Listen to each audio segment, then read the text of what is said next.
Hi again then guys, and welcome to another installment of Beards and Cars, the podcast style series every Saturday here on the channel where we get into bigger, deeper, more meatier discussions. And this one is actually a follow-up, funnily enough, to an episode of this same series that we did ages and ages ago, probably months ago now, wherein I discussed the, at that time, potential and rumoured changes at Le Mans. And of course, it spans more than just Le Mans, but in particular the 24-hour race is the focal point of potential regulation changes to go from prototypes, or LMP1s, and to become hypercars. Now, some people were very excited for that, some people were not. I was in the latter group. I was not looking forward to it, and although I don't recall everything that I said in that video, I do recall that my overall thoughts were I did not like the change. And in some ways, I still feel that way, and I'm going to get into some of the reasons why later on in this video. However, there are a lot of things that have come out now about the actual new regulations that are going to be in place for the 2020/2021 racing years, including the 2021 Le Mans 24-hour event, regarding this hypercar class. It is confirmed. We have confirmed manufacturers, including McLaren and Aston Martin. Aston Martin will be running the Valkyrie, Ford potentially as well, doubtless others too who have not officially announced that they're going to be there.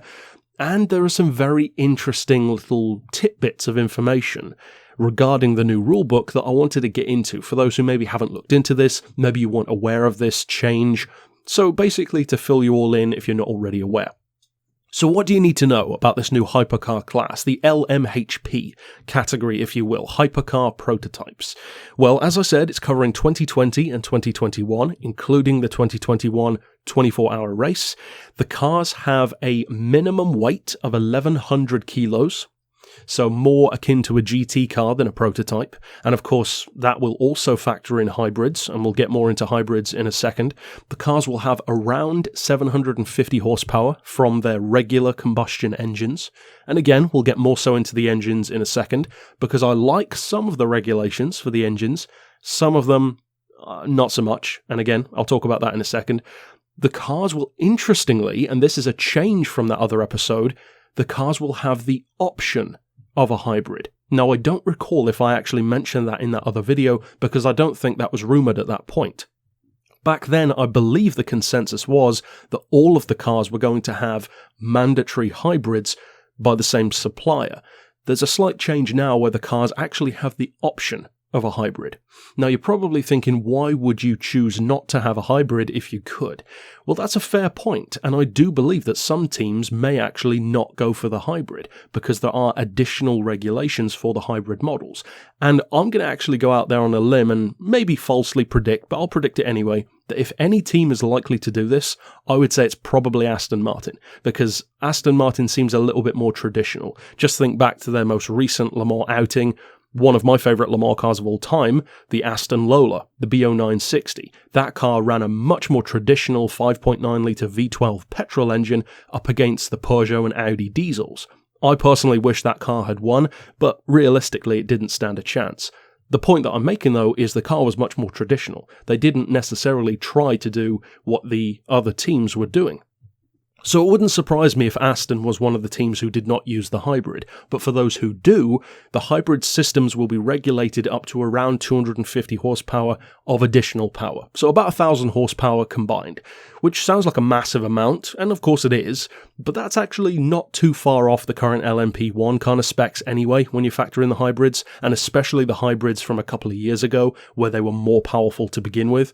Because of course the more recent stuff from Toyota and Audi, they tended to have more around the 560, 600 horsepower region, whereas before they were up more around 630, 650. So back then especially, those hybrids were a lot more powerful. Stuff like the Porsche 919 is a perfect example with over 1,000 combined horsepower.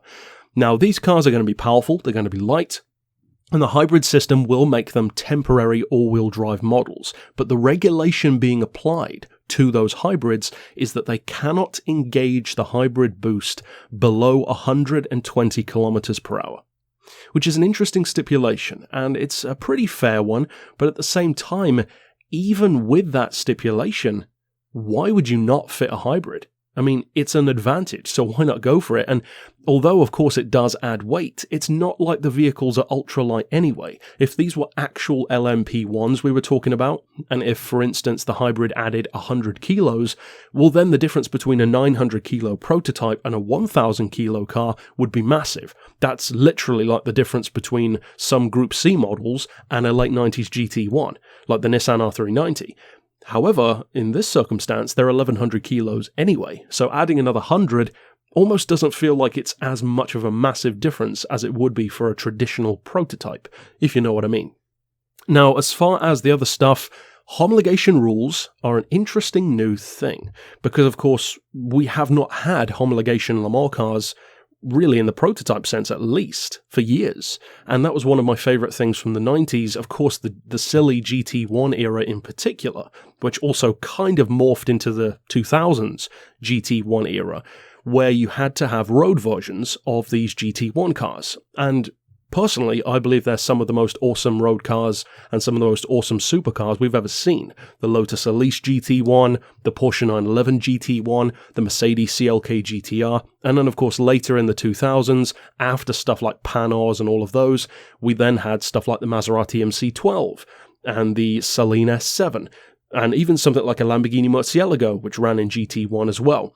These cars which were supercars first, and then developed retroactively into GT1s, whereas in the 90s it was the other way around. So this is going to be interesting because they're bringing that back, because Aston Martin, for instance, is running the Valkyrie.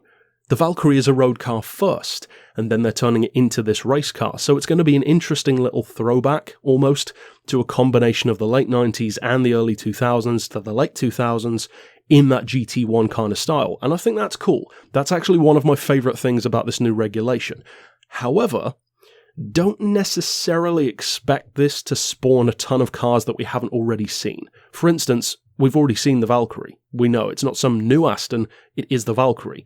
We already know that, for instance, some of the rendered images, for instance, a Ford as an example, it's a Ford GT. You already know what the car is, it's just a hypercar version of it. So don't necessarily go into this with your hopes set too high. For instance, don't be expecting a new Porsche 911 GT1, essentially, or a new, Lotus Esprit GT1, whatever. That could happen, of course, but don't expect it to, because you might end up disappointed. It seems that we already have seen a lot of the cars that will be competing, at least in their non-evolution form. And again, I hope I'm wrong in that sense. We do have certain teams confirmed, as I said. Toyota has confirmed that they will be in it as well. That is one of the interesting ones, because we could end up with a Toyota Hypercar for the street, because they have to produce those 20 road cars. So that could be interesting. Of course, a few years ago, Toyota made that Hypercar electric concept. It had like 1,000 horsepower. It was white.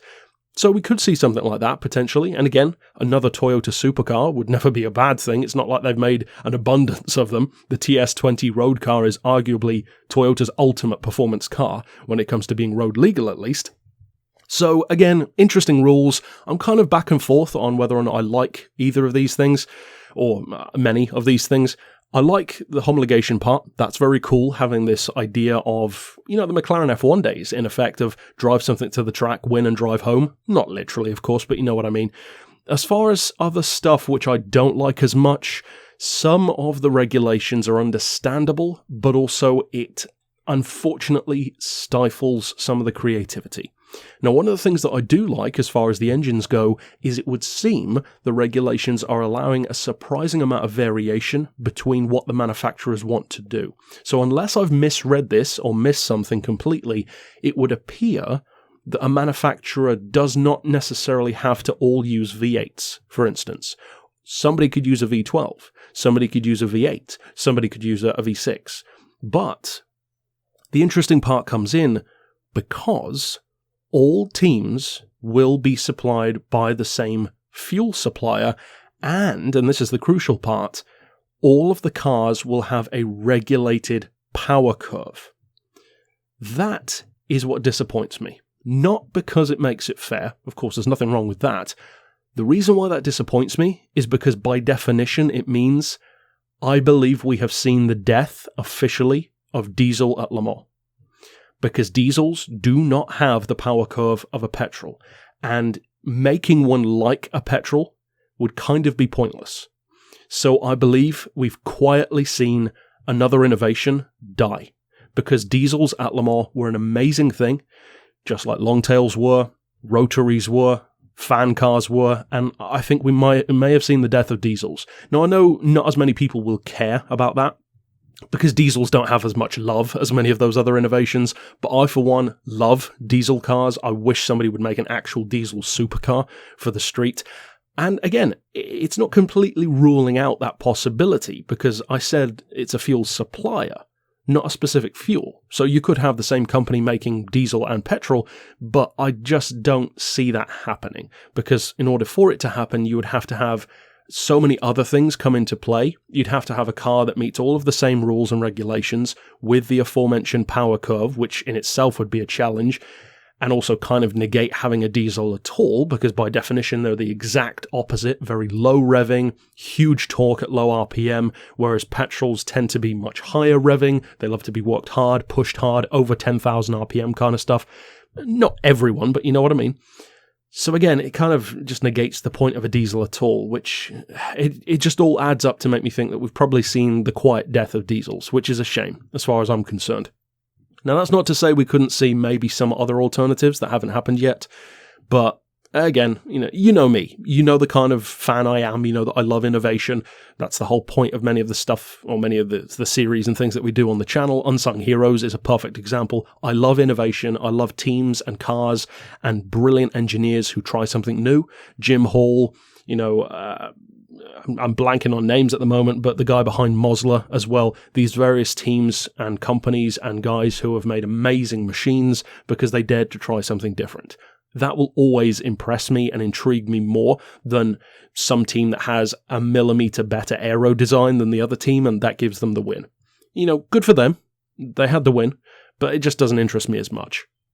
So that is basically the overview of what you need to know about this new hypercar category. And of course, if you want to learn more, you could Google it. There are plenty of websites covering all of these different details. Some of them are contradictory, so I'd recommend checking the dates of the articles that you're reading. Make sure it's the most recent ones, of course. But overall, it's interesting. And at the very least, as I mentioned at the start of the video, I'm still not a fan of this, and I won't be until I actually see the vehicles, see what they look like, see how they perform, and also see what the grid's going to look like, because that's a huge deal for me. As I've said before on the channel, I'm not really a fan of any form of racing where it just feels like all the same car on the grid with different livery. It's one of the reasons why I'm not a fan of Formula 1. I find it boring, because I don't care about the drivers, never have, never will. To me, it's always been about the car and about the team, and when the teams are also similar, and again, I know they do things differently, but you know what I mean. I like it when there's differences between the cars. And for a long time, Le Mans was a perfect place for that. The Mazda 787B was like nothing else on the grid. The Peugeot 905, like very little else on the grid. Toyota GT1 was totally different to the Nissan R390, was totally different to the Panos, totally different to the CLK LM. They were genuinely unique, all within the same rule books, but very unique to the manufacturer. I miss that. And if this allows that to come back in some form, I will be more of a fan of it. And it seems like it might be going that way. So that's a good thing. It's giving me hope, at least, for actually ending up liking this hypercar category more than I do at the moment. So overall, I would say that my thoughts are more positive now than they were before, now that we actually have some real tangible information about it. But my thoughts are still open. I'm still open to being swayed either way. And of course, we can't really say anything for sure as far as how much we love the cars until we see them. For now, they're all just renders and, FIA regulated images of what the cars could look like. So we'll have to wait and see. But overall, that's what you need to know. If you were not aware of this, I'm sure this is all very big news, but I think most of you are probably aware of this happening at Le Mans. And also some of the worries have been with this being more of a streetcar evolution kind of style, if you will, almost like that GT1. Is this going to negate the GTE or like Pro-Am kind of stuff, like the Vantage, the Corvette, the Ferrari 458? Is it going to make those cars kind of redundant? And I didn't fully read up on that side of things because most of my interest is in the prototype stuff. So again, if you are interested in that, I'd recommend doing a bit of research on it. But it's an interesting argument, and it's a valid one, because the cars are much more similar than they've ever been before. Because before, the difference between GTs and prototypes was massive. They were nothing alike, whereas now they're going to be much, much more similar. To the point where even the weight is essentially the same as like a 2006 GT1. So, very interesting what Le Mans is doing. And doubtless, with every new era at Le Mans, people looked back to the previous one and said, I hate this new thing. So I'm not acting as if this hasn't happened before. If I was alive, or at least old enough to be a fan at the time of the change from Group C in the 80s to the more F1-inspired early 90s, where the Peugeot 905 was and the Mazda 787B, I would have probably hated that. Because that's just the nature of people. We hate new things until we finally accommodate to them. So, as I said, my thoughts are by no means final. I want to see some cars, I want to see what they can do, I want to see how creative they are. I don't just want to see a grid where everything is exactly the same, or where the cars are all just millimetre accurate to each other. That just doesn't interest me. So overall, that's it for my thoughts. What are your thoughts down below? Some people are either way. I know some people love that very closely regulated racing where it's more about the driver's skill. That's fair enough, it's just not my thing. So overall, that's it for this episode. Of course, I'll see you guys next time, and for now, as always, thanks for watching.